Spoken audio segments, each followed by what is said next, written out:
Hello, good morning, good afternoon, good evening. My name is CA Yogesh Choithani from Gujarat, Bhavnagar, and today we are going to study paper number 3, CA Intermediate Level subject Costing. Yes, today we are starting costing and it is lecture number 1 of this subject. Okay, this particular subject is very kind of new for you in foundation. As you have cleared the foundation, this subject was not there. Okay, there was no word like costing in that the whole foundation course. So this is very a new subject to you. ये मेरा पहला lecture है इस particular subject का, costing का. तो आज हम कॉस्टिंग स्टार्ट कर रहे हैं. सबसे पहले तो मैं कॉस्टिंग का इंट्रोडक्शन दूंगा आपको, ये कि कॉस्टिंग क्या है, हम लोग क्या कर रहे हैं. तो कॉस्टिंग के वर्ड को समझने की ट्राई कर रहे हैं. आप लोग सब लोग सीए कर रहे हो, ठीक है. तो अकाउंट्स जो है वो आप लोगों को पता है, ठीक है. आप लोग 11th से 12th से अकाउंट्स करते आ रहे हो, है ना. तो you know what is accounting. What is accounting? तो आप लोग रिकॉर्ड्स करते हो ट्रांजैक्शन को. उसके बाद क्या करते हैं, तो उसके बाद हम रिकॉर्ड करके लेजर में पोस्ट करते हैं. लेजर में पोस्ट करने के बाद ट्रायल बैलेंस, फाइनल अकाउंट्स, ऐसा सब बनाते हैं. ऑब्जेक्टिव क्या है अकाउंटिंग का, ठीक है. तो अकाउंटिंग का ऑब्जेक्टिव ऐसा है कि हम पूरे पर्टिकुलर फर्म का नेट प्रॉफिट ढूंढते हैं और पूरे फर्म का असेट्स लायबिलिटी ढूंढते हैं. ये हमारा अकाउंटिंग का मोटिव, ऑब्जेक्टिव बोल सकते हैं हम. तो कॉस्टिंग क्या है सर, है ना. अभी ये कॉस्टिंग अकाउंटिंग से थोड़ा सा अलग है, क्योंकि अकाउंटिंग में आपको क्या होता है कि पूरे पर्टिकुलर फर्म का सेंट्रल आइडिया मिलता है कि पूरे फर्म में क्या चल रहा है.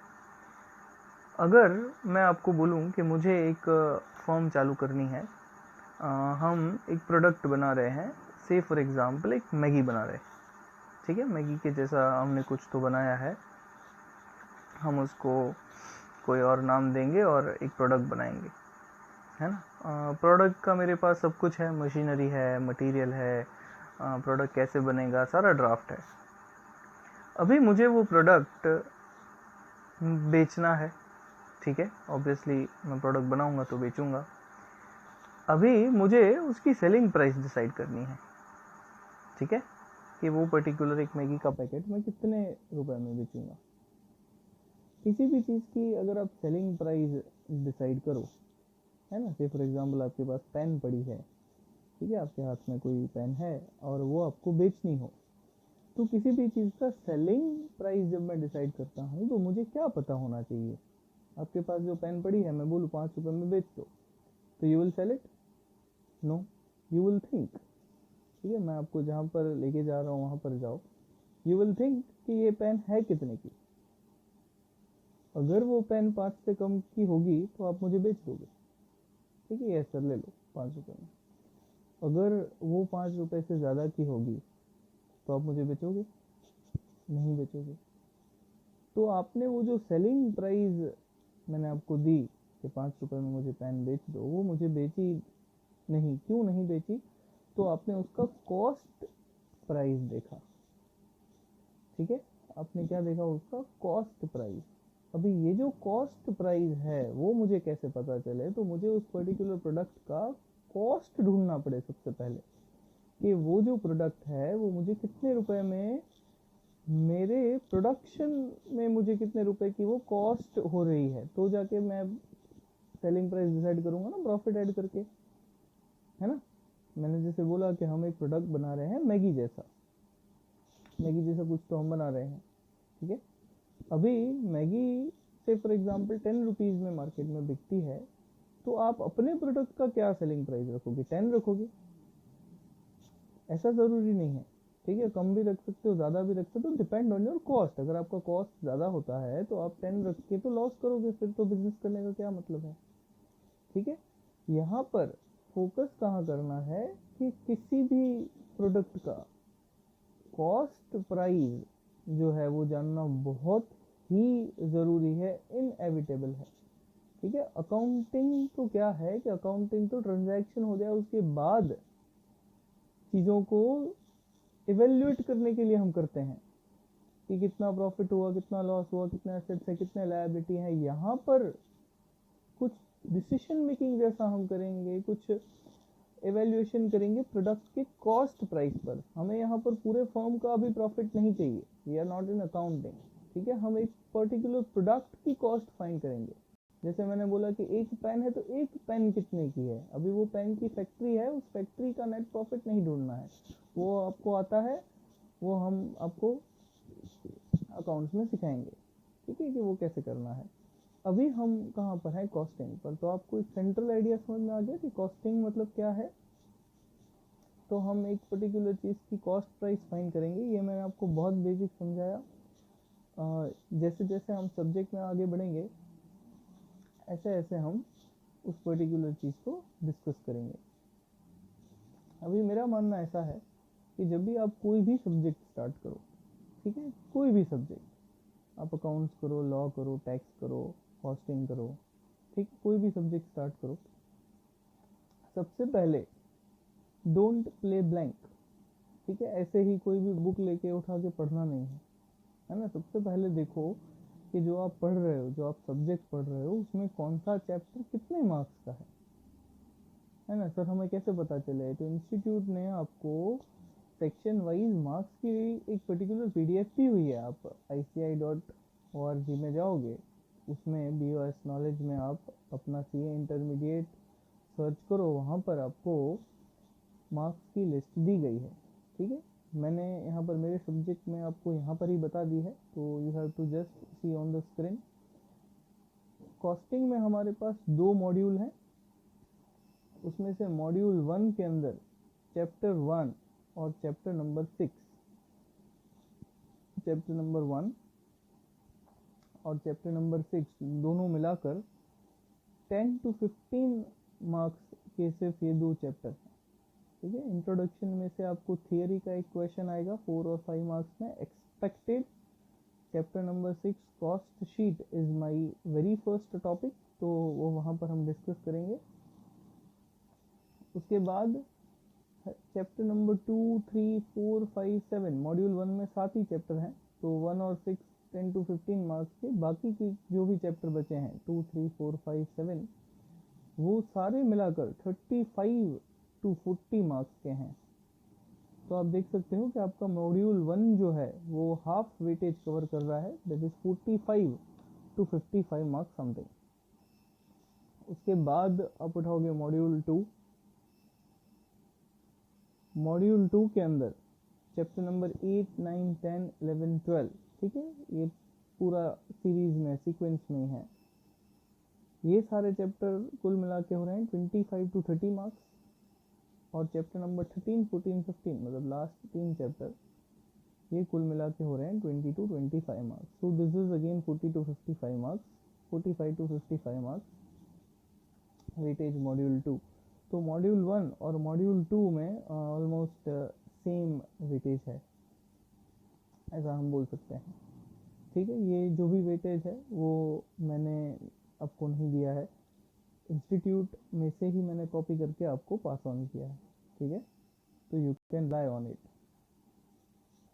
अभी आज हम क्या करेंगे, तो हम कॉस्टिंग को की कुछ बेसिक्स करेंगे, जिससे आगे मैं वो वर्ड्स यूज़ करूँगा तो आपको पता चले कि वो वर्ड्स क्या हैं, ठीक है। पूरे शायद सब्जेक्ट में मैं ये वर्ड्स यूज़ करूँगा। तो ये जो बेसिक्स है वो मैंने चैप्टर नंबर 1 में से एक्सट्रैक्ट करके आपको दिया हुआ है। ये क्या है, तो it is about element of cost, कि कॉस्ट मतलब क्या, ठीक है। वापस आप अपनी पेन पर आ जाओ। मुझे चाहिए कि पेन का कॉस्ट क्या है। अभी अगर मुझे पेन का कॉस्ट चाहिए तो पेन को अच्छे से देखो, पेन के अंदर क्या है। सबसे पहले तो उसके अंदर मटेरियल है, अभी स्क्रीन पर देखो, element of cost material cost, ठीक है। मटेरियल है मतलब पेन प्लास्टिक की है तो प्लास्टिक यूज़ हुआ होगा, उसके अंदर इंक यूज़ हुई होगी, ठीक है। तो वो क्या है, मटेरियल है। अभी वो पेन है, वो मटेरियल ऐसे मतलब वो मटेरियल डायरेक्ट तो ऐसा नहीं बनता ना, प्लास्टिक है तो प्लास्टिक तो अलग फॉर्म में होता है, है ना, उसको उस ढक्कन के मोल्ड में किया होगा, फिर किसी ने फिट किया होगा, है ना, किसी ने रिफिल अलग चाहिए होगी, इंक डली हुई, फिर वो उसमें डाल के पूरा पैक किया होगा, फिर उसको रैपर में डाला होगा, है ना, तो वो मैनुअल प्रोसेस से हुआ होगा वो जो पेन है। ठीक है, किसी लेबर का उसमें कॉस्ट हुआ होगा ना, किसी ने वो पेन फिट की होगी तो लेबर का तो कॉस्ट हुआ है ना। तो दूसरा एलिमेंट हमारे कॉस्ट का क्या है, लेबर कॉस्ट। तो सबसे मेन जो दो चीज़ें हैं वो एक है मटेरियल, कोई भी चीज़ बनती है तो पहले मटेरियल से बनती है और फिर किससे बनती है, लेबर से बनती है। Okay, third is our other expense, मतलब हम जो कॉस्ट ढूंढ रहे हैं तो उसको तीन हिस्सों में बांटेंगे, एक मटेरियल, एक लेबर और एक अदर एक्सपेंस। अभी ये जो मैंने तीन हेड आपको बोले हैं, मटेरियल, लेबर, अदर, तो मटेरियल के अंदर आप देखोगे तो दो चीज़ें हैं, एक डायरेक्ट मटेरियल है और एक इनडायरेक्ट मटेरियल है। तो आपको कहीं पर ये सिखाया गया है कि मेरे पास दो तरह के कॉस्ट होते हैं, एक होता है डायरेक्ट कॉस्ट, एक होता है इनडायरेक्ट कॉस्ट। तो सारी चीज़ें डायरेक्ट इनडायरेक्ट में बटी हुई हैं, मतलब अगर लेबर कॉस्ट है तो वो बटा हुआ है डायरेक्ट इनडायरेक्ट में, अगर अदर एक्सपेंस है तो वो बटा है डायरेक्ट इनडायरेक्ट में। अभी ये डायरेक्ट इनडायरेक्ट मतलब क्या, तो मटेरियल को उठाते हैं, है ना। अभी आपके पास जो पेन बनी है, उस पेन के अंदर जो प्लास्टिक यूज हुआ है वो उस यूनिट के अंदर ही यूज हुआ है, यूनिट मतलब वो पेन, तो it is direct material cost. ठीक है, वो पेन में आपको दिख रहा है। इनडायरेक्ट मटेरियल कॉस्ट मतलब क्या, कुछ मटेरियल ऐसा पड़ा होता है, मान लो कि सारे पेन उन्होंने उधर किस में रखे होंगे, है ना, किसी बॉक्स में रखे होंगे, किसी जार में रखे होंगे, है ना, किसी चीज़ों में रखे होंगे। ठीक है, अभी वो जो चीज़ें हैं मटेरियल, आप समझ रहे हो, उन्होंने वो पेन जो बनाई वो फैक्ट्री में कहाँ रखी होगी, किसी जार में रखी होंगी, किसी चीज़ों में रखी होंगी।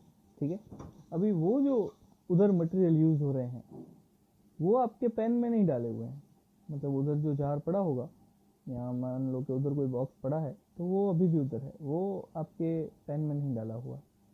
ऐसा कोई मटेरियल जो डायरेक्टली उसके अंदर नहीं है बट वो प्रोसेस में हमने यूज तो किया हुआ है कहीं ना कहीं, ठीक है, वो आपको पेन के अंदर नहीं दिखेगा but we have used somewhere in the process of manufacturing that particular product.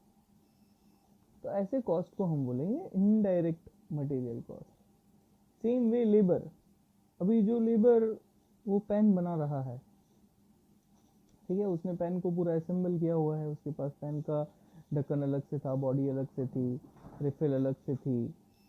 ठीक है, ऐसे सारी चीज़ें उसके पास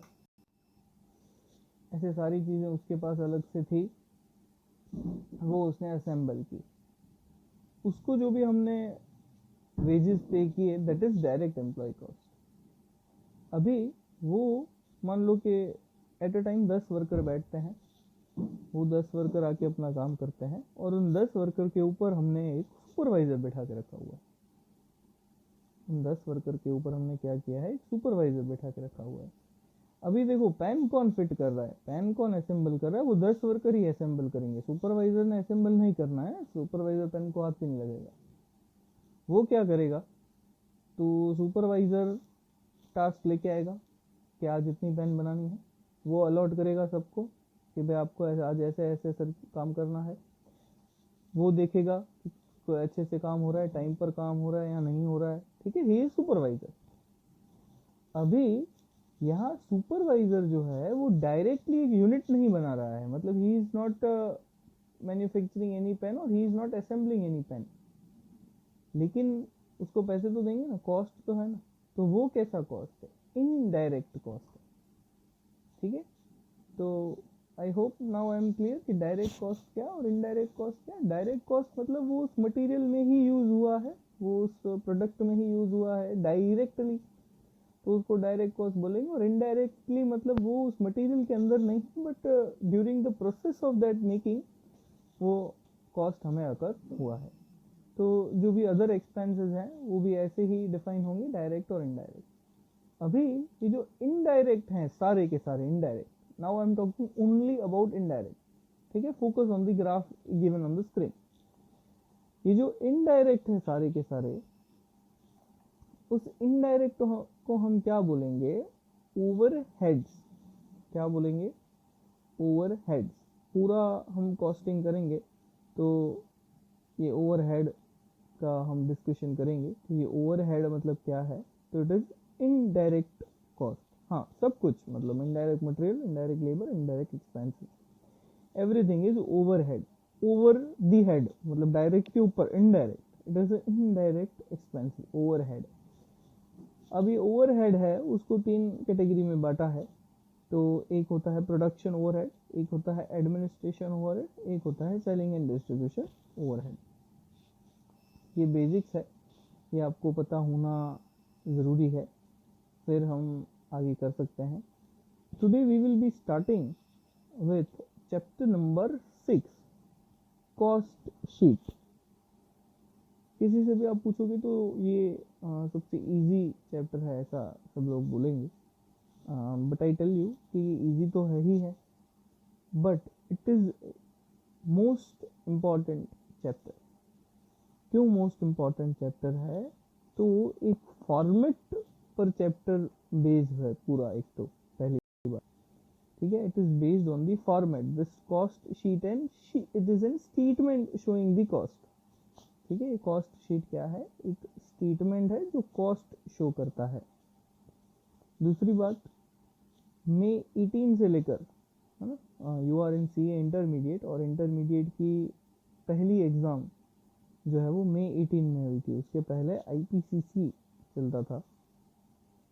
तो मई 18 से लेकर अभी तक जितनी भी एग्ज़ाम हुई हैं, मई 18, नवंबर 18, मई 19, नवंबर 19, चारों 4 एग्ज़ाम में 10 मार्क्स का क्वेश्चन इंस्टीट्यूट ने आपको पूछा हुआ है from this particular chapter cost sheet. तो आप अंदाज़ा लगा सकते हो कि कितना इम्पोर्टेंट चैप्टर है, ठीक है। 10 मार्क्स का श्योर चैप्टर। तो ये चैप्टर आपको किसी भी हिसाब से छोड़ना नहीं है और आपको प्रिपरेशन कर देना है, ठीक है। प्रिपरेशन की बात आती है तो आपको बताएंगे कि how to prepare the things. सबसे पहले हम यहाँ पर ध्यान देते हैं कि ये क्या है हमारा चैप्टर। तो जैसे मैंने आपको बताया कि ये चैप्टर जो है एक फॉर्मेट पर बेस्ड है।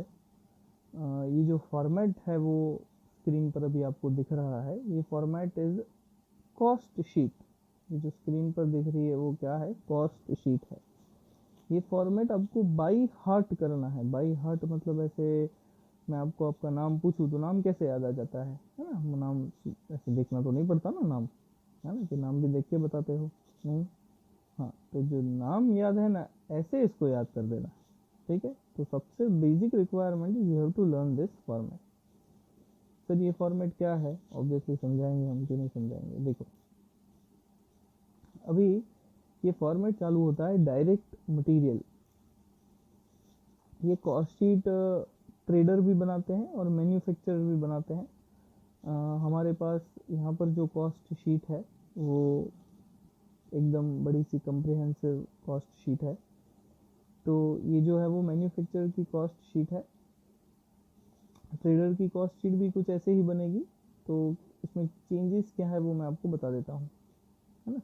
सबसे पहले ट्रेडर और मैन्युफैक्चरर क्या, तो ट्रेडर मतलब वो गुड्स लेके बेचेगा, मैन्युफैक्चरर मतलब वो गुड्स लेके कुछ और आएगा, मतलब रॉ मटेरियल लेके आएगा, प्रोसेस करेगा, फिर फिनिश गुड्स बेचेगा, दैट इज मैन्युफैक्चरर बेसिकली, ठीक है। आपको पता है पर फिर भी मैं आपको क्लियर कर देता हूँ। अभी सबसे पहले है डायरेक्ट मटेरियल कंज्यूम्ड। ये डायरेक्ट मटेरियल कंज्यूम्ड जो है वो मैन्युफैक्चरर के लिए है। अगर ट्रेडर है तो डायरेक्ट मटेरियल परचेज, ठीक है। अगर ट्रेडर है तो क्या आएगा, डायरेक्ट मटेरियल परचेज। ये मैन्युफैक्चरर है इसीलिए डायरेक्ट मटेरियल कंज्यूम। अब ये डायरेक्ट मटेरियल कंज्यूम मतलब क्या है, it is opening stock of raw material plus purchase minus closing of raw material. क्या है ये, opening plus purchase minus closing. आपको 11-12 से पता नहीं कब से ये फॉर्मूला समझा दी गई है, opening plus purchase minus closing, opening plus purchase minus closing. अब ये क्या है वो तो आपको ही पता है, मैं ये समझा देता हूँ कि रॉ मटेरियल कंज्यूम्ड का मतलब क्या, और ये opening plus purchase minus closing कहाँ से आए। मान लो कि आपके पास सुबह आप उठे तो आपके पास 50 रुपए थे, ठीक है, कितने थे याद रखना, ऐसे भूल नहीं जाने का। कितने थे? 50 रुपए थे। आपको आपके पेरेंट्स ने, पापा ने 100 रुपीज़ दिए, ठीक है, कितने दिए? 100 रुपीज़ दिए। अभी मतलब शाम को आपके पास 20 रुपए पड़े हैं। कितने पड़े हैं? डेटा भूल नहीं जाने का, ऐसे अभी तो मतलब चल ही रहा है, ऐसे ऐसे भूल जाओगे तो एग्जाम तक क्या याद रखोगे। कितने पड़े आपके पास? 20 रुपए पड़े। तो बताओ आपने कितने पैसे खर्च किए पूरे दिन के अंदर। ठीक है, रिपीट करूँ मैं क्वेश्चन। 50 रुपए थे आपके पास, 100 रुपए पापा ने दिए, अभी शाम को 20 रुपए पड़े, कितने खर्च हुए, है ना। अभी आप फटाफट दिमाग लगा दोगे, सर 50 थे, 100 आए, 150 हुए, 20 पड़े हैं तो 130 गए। Same opening stock of raw material 50 रुपए थे, एडिशन 100 रुपए पापा ने दिए, 100 और 50 कितना हुआ? 150। लेस क्लोजिंग कितने पड़े हैं? 20 अभी भी पड़े हैं। 150 माइनस 20 130 रॉ मटेरियल कंज्यूम्ड। ठीक है, कितने पैसे खर्च हुए? 130 हो गया आपका। ये था आपका डायरेक्ट मटेरियल कंज्यूम। उसके बाद डायरेक्ट एम्प्लॉय कॉस्ट, तो एम्प्लॉय कॉस्ट आपको डायरेक्ट मिलेगी। फिर आ गया डायरेक्ट एक्सपेंस, ये तीनों मिलाकर होता है प्राइम कॉस्ट। ये जो फोर्थ है वो तीनों का टोटल है ना, अच्छे से ध्यान देना। ये जो फोर्थ है वो क्या है? तीनों का टोटल है। तीनों मतलब तीनों तीन डायरेक्ट है, इनडायरेक्ट अभी तक पिक्चर में नहीं आया है ना। Direct material, direct labour and direct expense, तीनों का टोटल मिला क्या होता है? Prime cost. I am repeating it, direct material, direct labour and direct expense, तीनों का टोटल मिलाकर क्या होता है? Prime cost. यस, अभी ये जो प्राइम कॉस्ट है मैंने बताया ऐसे कि ये डायरेक्ट चीज़ों का टोटल है। उसके बाद एड वर्क और फैक्ट्री ओवरहेड। अभी ओवरहेड जो यहाँ पर मैंने वर्ड यूज किया है, दैट ओवरहेड मीन इनडायरेक्ट। ठीक है, अभी इनडायरेक्ट में हम क्या ऐड करेंगे? वर्क और फैक्ट्री। हमने आगे देखा था कि इनडायरेक्ट जो है वो 3 चीज़ों में बट रहा है, प्रोडक्शन, एडमिनिस्ट्रेटिव एंड सेलिंग। तो उसमें जो पहला जो हेडिंग है प्रोडक्शन, वो ये है फैक्ट्री ओवरहेड। प्रोडक्शन ओवरहेड भी बोलते हैं इसको, वर्क ओवरहेड भी बोलेंगे। तो अगर मैंने प्राइम कॉस्ट के अंदर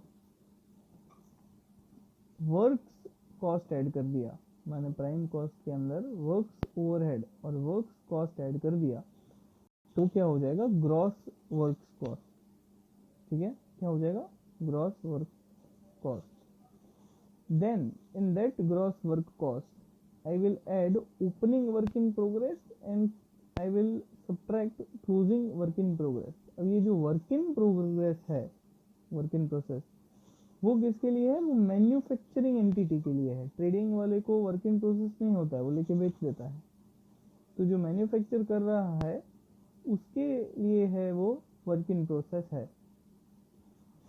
ठीक है, अगर ट्रेडर है तो उसका ग्रॉस वर्क कॉस्ट और फैक्ट्री कॉस्ट, मतलब point number 6 and point number 9 will be same for a trader. अगर मैन्युफैक्चरर है तो ये दोनों अलग अलग है, ग्रॉस वर्क फैक्ट्री कॉस्ट। फिर आप वर्क इन प्रोसेस की एडजस्टमेंट दोगे तो आपको मिलेगा फैक्ट्री कॉस्ट। अभी इस फैक्ट्री कॉस्ट में आप ऐड करोगे quality control cost. Quality control cost क्या है? तो ऐसी कॉस्ट जो प्रोडक्ट की क्वालिटी टेस्ट करने में, या आप बोल सकते हो कि क्वालिटी हम जब चेक करते हैं तो जो भी उसका कॉस्ट इंकर होता है उसको क्वालिटी कंट्रोल कॉस्ट बोलते हैं। आपको क्वेश्चन में दिया जाएगा, बहुत आपको उस पर रिसर्च नहीं करना है। रिसर्च से एक कॉस्ट है रिसर्च एंड डेवलपमेंट कॉस्ट। तो ऐसा कोई भी कॉस्ट जो रिसर्च एंड डेवलपमेंट में यूज हुआ वो आप यहाँ पर ऐड कर सकते हो। Then administrative overhead cost. तो एडमिनिस्ट्रेटिव ओवरहेड, अभी ये जो एडमिनिस्ट्रेटिव ओवरहेड है वो मैंने आपको बताया ऐसे कि ओवरहेड हमारे पास 3 थे, प्रोडक्शन, एडमिनिस्ट्रेटिव एंड सेलिंग। अब ये जो एडमिनिस्ट्रेटिव है वो रिलेटेड टू प्रोडक्शन हो सकता है।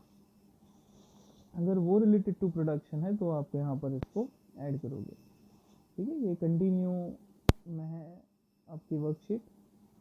उसके बाद क्रेडिट फॉर रिकवरी, स्क्रैप और बाई प्रोडक्ट और मिसलेनियस इनकम।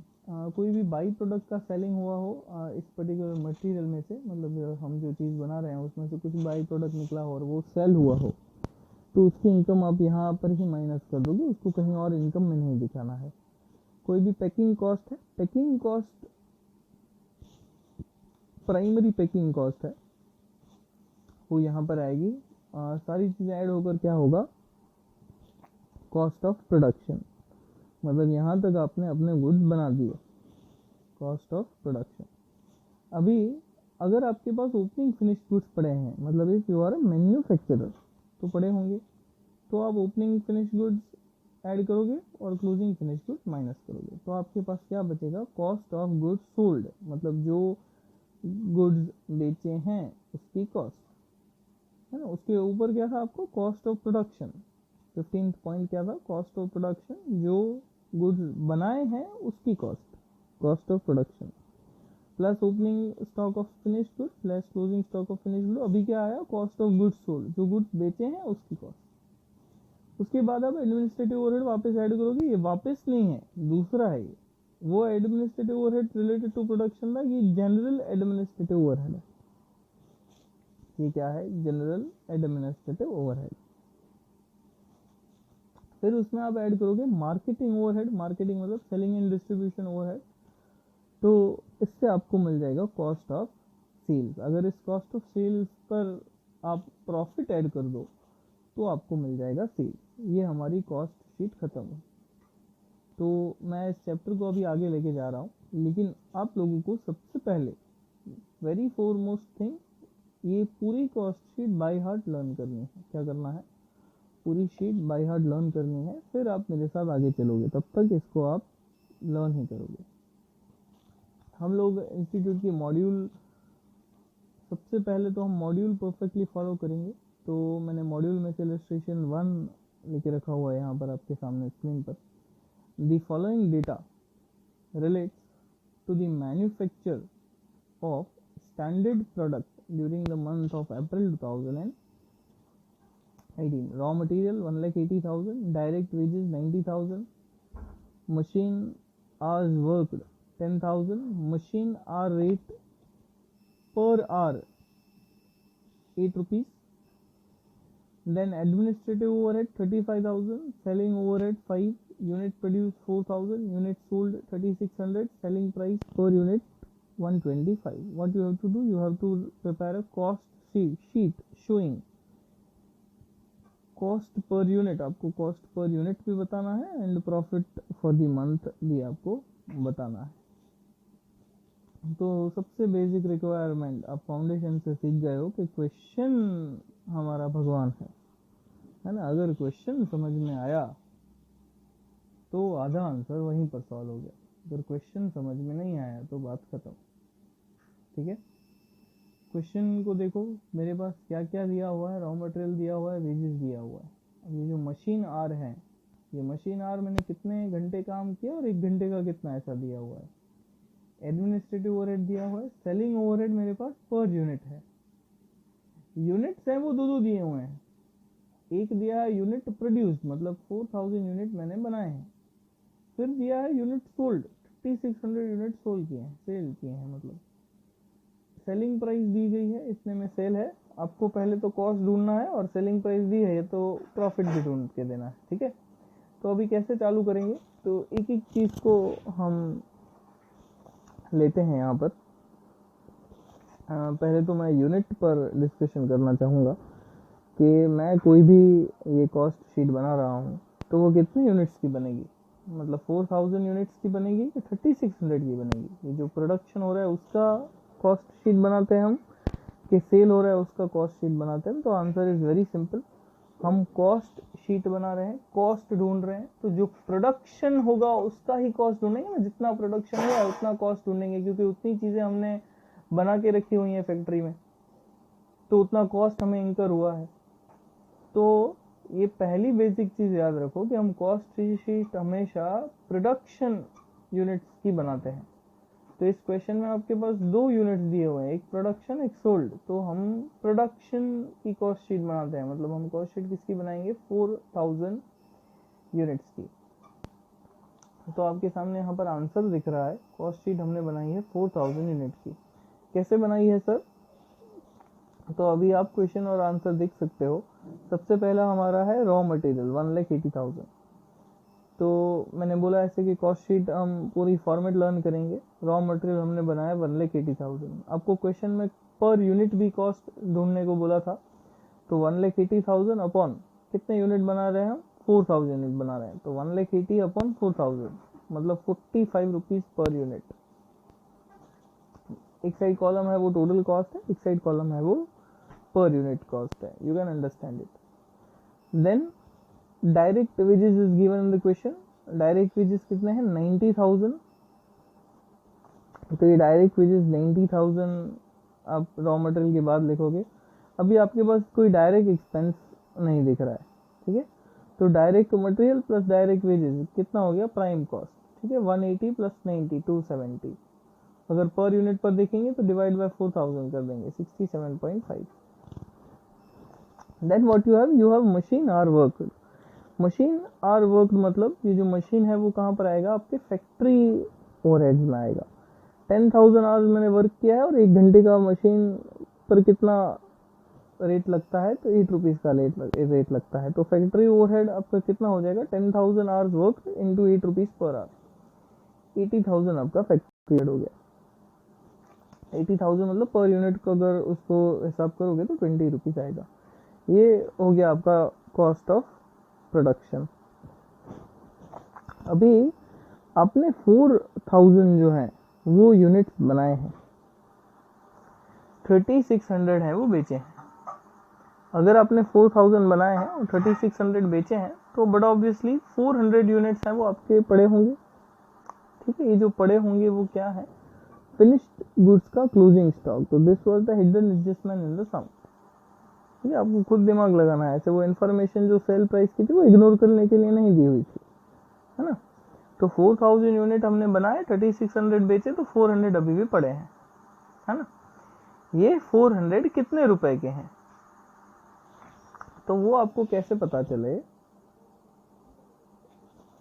तो ये जो 3,50,000 रुपीज हैं ये मेरा क्या है, कॉस्ट ऑफ प्रोडक्शन है। ये कितने यूनिट के लिए हैं, बट ऑब्वियसली 4000 यूनिट के लिए है। अगर 4000 यूनिट बनाने में मुझे 3,50,000 का एक्सपेंस होता है, ये एक्सपेंस मतलब कॉस्ट ऑफ प्रोडक्शन है। अगर मैं 4000 यूनिट बना रहा हूं तो मुझे 3,50,000 का प्रोडक्शन हो रहा है। तो मेरे पास जो स्टॉक पड़ा है, कितने का स्टॉक पड़ा है, 400 का। तो वो कितने का होगा, अगर आप इसको क्रॉस मल्टीप्लीकेशन करोगे, if 4000 cost is 3,50,000 then what is the cost for 400। तो अगर आप क्रॉस मल्टीप्लीकेशन करोगे तो आपको आंसर आएगा 35,000, ठीक है। आगे आपको समझ में, मैं फिर से रिपीट करूं, मेरा 3,50,000 जो कॉस्ट है वो 4000 यूनिट का है। मैं क्या ढूंढ रहा हूं, मेरे क्लोजिंग स्टॉक का कॉस्ट। तो क्लोजिंग स्टॉक कितना है, 400। तो अगर 4000 का कॉस्ट 350 है तो 400 का कितना होगा, 35। इसको क्लोजिंग स्टॉक को लेस करेंगे, ओपनिंग हमारे पास है नहीं, तो ये जो हो गया वो क्या हो गया, आपका कॉस्ट ऑफ गुड सोल्ड। अभी ये कॉस्ट ऑफ गुड सोल्ड में आप लोग क्या ऐड करोगे, तो एडमिनिस्ट्रेटिव ओवरहेड ऐड करोगे। Administrative overhead is state given in the question, 35,000। Then selling overhead, तो सेलिंग ओवरहेड आपको पर यूनिट दिए हुए हैं 5 रुपीज, और वो किस पर लगाएंगे, सेलिंग ओवरहेड है तो जो गुड्स सेल हुए हैं उस पर ही ओवरहेड लगा होगा। तो 3600 गुड्स पर वो सेलिंग ओवरहेड चार्ज होगा। 3600 इंटू 5 18,000। इन सारे कॉस्ट को ऐड करके आपको मिलेगा कॉस्ट ऑफ सेल्स 3,68,000। उसको आप डिवाइड बाय 4000 करोगे तो आपको आंसर मिलेगा 101.25। आपको क्वेश्चन में क्या पूछा गया था, कॉस्ट पर यूनिट, तो कॉस्ट पर यूनिट ही आ गया 101.25। उसके बाद आपको क्या पूछा है, profit for the month. Cost कितना है देख लो, 3,68,000। अभी प्रॉफिट कैसे ढूंढेंगे, तो टोटल मैंने सेल कितने किए हैं यूनिट, 3600 यूनिट सेल किए हैं। एक यूनिट कितने में बेचा है, 125 रुपीज। 3600 इंटू 125 कितने का सेल हुआ, 4,50,000 का। लेस कॉस्ट ऑफ सेल्स कहाँ से आया, ये रहा टोटल कॉस्ट ऑफ सेल्स 3,68,000। तो कितना प्रॉफिट हुआ, 82,000। Okay,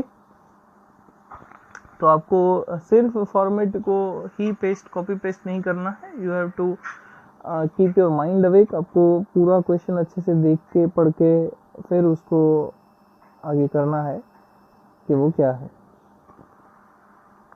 Okay, now I have taken illustration number 2 from the module. The following information has been obtained from the records of ABC Corporation for the period from June 1 to June 30, 2018. On 1st June, on 30th June, cost of the raw material 60, 50, cost of the work in progress 12, 15, opening closing दिए हुए हैं, cost of stock of finished goods मतलब raw material, work in progress, finish सबकी opening closing दी हुई है। Then purchase of raw material during the June, जून में कितना परचेज हुआ, वेजेस कितना पे हुआ, फैक्ट्री ओवरहेड कितना हुआ, एंड एडमिनिस्ट्रेटिव ओवरहेड कितना हुआ, सेलिंग डिस्ट्रीब्यूशन कितना हुआ और सेल्स कितना हुआ। आपको क्या फाइंड करना है, कॉस्ट शीट फाइंड करनी है। ऐसा नहीं लिखा हुआ, लेकिन आपको ऐसा बोला गया है कि रॉ मटेरियल कंज्यूम ढूंढना है, प्राइम कॉस्ट ढूंढना है, फैक्ट्री कॉस्ट ढूंढना है, COGS ढूंढना है, नेट प्रॉफिट ढूंढना है, इनडायरेक्टली पूरी कॉस्ट शीट ढूंढनी है। ऐसा स्ट्रेट फॉरवर्ड ही क्वेश्चन है। रॉ मटेरियल कंज्यूम्ड है ना, याद है रॉ मटेरियल कंज्यूम अभी मैंने एक्सप्लेन किया था कितने पैसे खर्च हुए, that was raw material consume. तो अभी हम चालू करते हैं cost sheet. Yes, opening stock of the raw material. सबसे पहले हम यहाँ से स्टार्ट करेंगे, ये मैन्युफैक्चरिंग एंटिटी है, तो opening stock of raw material दिया हुआ आपके पास 60,000 plus purchase of raw material, purchase of raw material भी दिया हुआ है आपके पास 4,80,000। उसके बाद क्लोजिंग ऑफ रॉ मटेरियल भी है आपके पास 50,000। ये मिला के आपके पास हो गया रॉ मटेरियल कंज्यूम 4,90,000। मतलब फर्स्ट क्वेश्चन सॉल्व। पहला क्वेश्चन था रॉ मटेरियल कंज्यूम ढूंढो, उसके बाद है प्राइम कॉस्ट।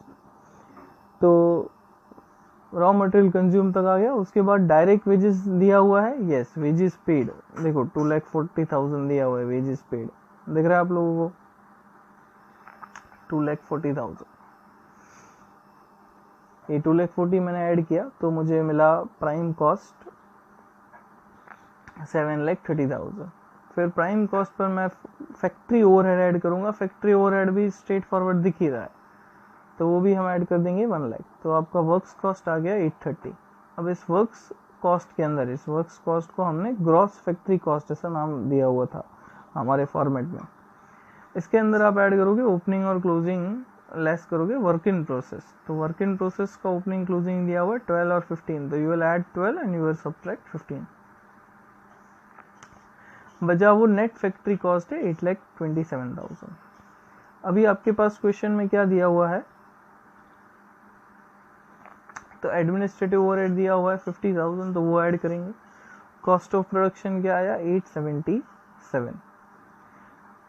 अभी उसके अंदर आप क्या करोगे, तो फिनिश्ड गुड्स का ओपनिंग और क्लोजिंग दिया हुआ है, तो वो ऐड करके लेस करोगे, आपको मिलेगा COGS 8,57,000। Then selling and distribution is given, yes selling and distribution is given 25,000। ये मिल गया आपको कॉस्ट ऑफ सेल्स। उसके बाद आपको सेल प्राइस दिया हुआ है। अभी देखो कॉस्ट ऑफ सेल्स 882 आया, सेलिंग प्राइस 10 लाख है, तो जो रिमाइंडर है वो आपका बचा नेट प्रॉफिट, ठीक है 1,18,000। Okay, so this was the illustration number 2। Sir ये तो बहुत इजी चैप्टर है, ठीक है, लेकिन ज़रूरी नहीं है कि इंस्टीट्यूट ऐसे क्वेश्चन पूछे। तो इंस्टीट्यूट कैसे क्वेश्चन पूछता है, तो जो इंस्टीट्यूट क्वेश्चन पूछता है वो हम अलग से उसका एक लेक्चर देखेंगे, जिसमें मैं इसी चैप्टर के मतलब कॉस्ट शीट के अभी तक के पूछे हुए सारे सम्स डिस्कस करूँगा। So in lecture number 2 we will discuss about the cost sheet sums which are asked in recent exams, ठीक है, मैंने बोला ऐसे 4 एग्जाम हो गई हैं, उसमें आपको पूछा जाएगा। आप कुछ भी प्रिपेयर कर रहे हो, कोई भी सब्जेक्ट, कुछ भी, तो आपको क्या प्रिपेयर करना है? सबसे पहले आपको प्रिपेयर करना है मॉड्यूल।